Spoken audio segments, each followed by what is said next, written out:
আসসালামু আলাইকুম কৃষক বন্ধুরা। ধান আমাদের প্রধান ফসল, কিন্তু পোকামাকড়ের আক্রমণে অর্ধেক ফসল নষ্ট হয়ে যায় মাঠেই।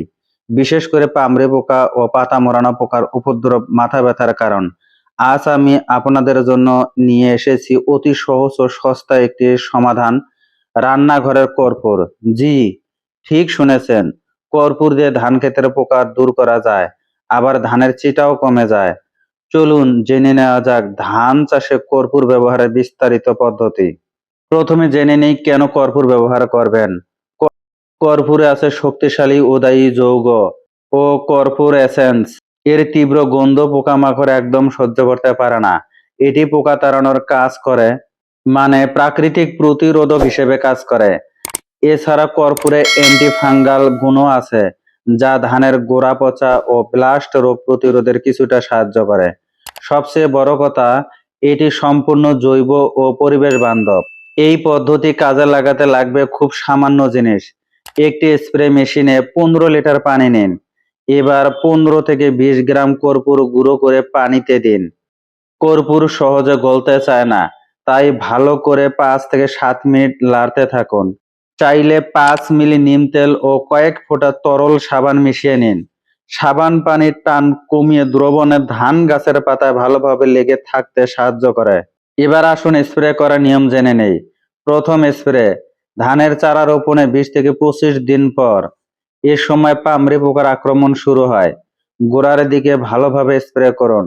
দ্বিতীয় স্প্রে ধানের থোড় আসার আগে, অর্থাৎ 50 থেকে 55 দিন ধানের বয়স হলে।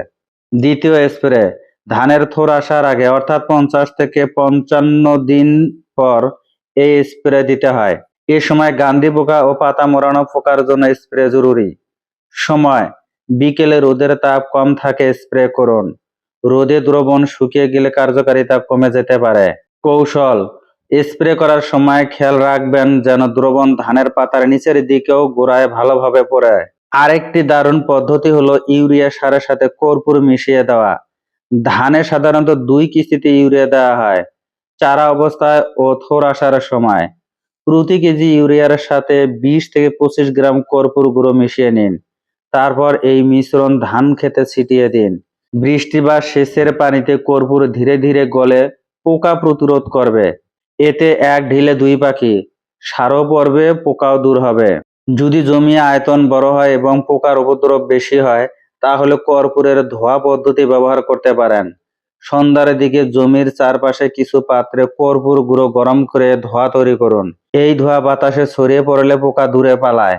বিশেষ করে গান্ধী পোকার জন্য এটি খুবই কার্যকর। মাসে 2 থেকে 3 বার এই পদ্ধতি ব্যবহার করতে পারেন। অনেক সময় আবহাওয়ার কারণে বা পরাগায়নের ঠিক মতো না হওয়ায় ধানের চিটা ধরে। এই চিটা কমানোর জন্য কর্পূর ব্যবহার করতে পারেন।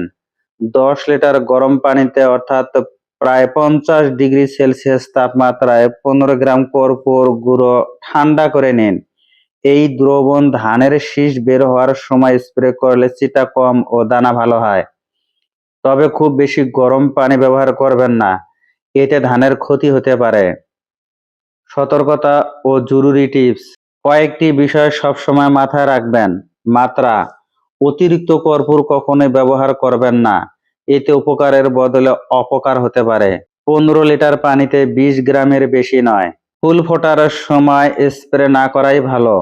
তীব্র গন্ধে মৌমাছি ও পরাগায়নকারী পোকা দূরে সরে যেতে পারে। এটা কীটনাশক নয়, কর্পূর পোকা প্রতিরোধক।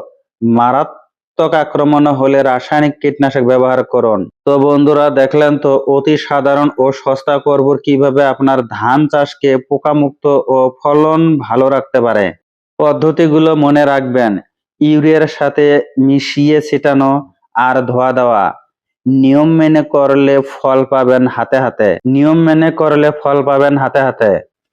ভিডিওটি দেখে যদি বিন্দু পরিমাণ উপকারে আসে, ভিডিওটি অন্যদের মাঝে শেয়ার করে দিবেন।